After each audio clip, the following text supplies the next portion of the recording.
She said, "Forever." Then left without a goodbye. Direct hit hook. First 10 seconds. She said I was her whole world. Now she's gone, and I'm left with silence. Karachi, 2020. Oscar was the kind of man who loved with his whole heart. Loyal. Honest. A little too emotional for a world that prefers cold men. He worked as a wedding photographer, capturing others' forevers, while quietly waiting for his own. Then she walked in. Layla. A client. A bridesmaid. A hurricane with dimples. She teased him during shoots, borrowed his camera, spilled coffee on his laptop. And just like that, he fell.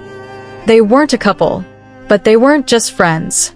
Midnight drives, silent phone calls, photo shoots that turned into long walks.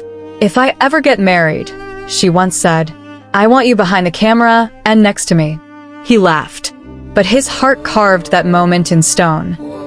6 months later, Oscar bought a ring. Simple. Silver. Just like her. He planned a surprise proposal under fairy lights by the sea. But that morning, her number went silent. No call. No text. No Layla. 2 days later, he saw the news. Businessman's daughter marries abroad in private ceremony. Photo. Layla in a white dress. Smiling. Not at him.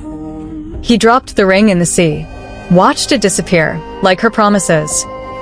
3 years later, Oscar still captures love. But behind his lens, he carries a grief no one sees. They call him the silent artist. He never shows his own photos. Never talks about forever. One evening, at a wedding, he sees her. Layla, now divorced. Eyes tired. Smile fake. She walks up to him. "Hey." He says nothing. She says, "Do you still believe in forever?" He looks through the camera viewfinder and whispers, "Not anymore." Click. A photo of her, frozen, like his love. He walks away, but keeps the photo, not to remember her, but to remind himself. Some stories aren't meant to be finished, just captured.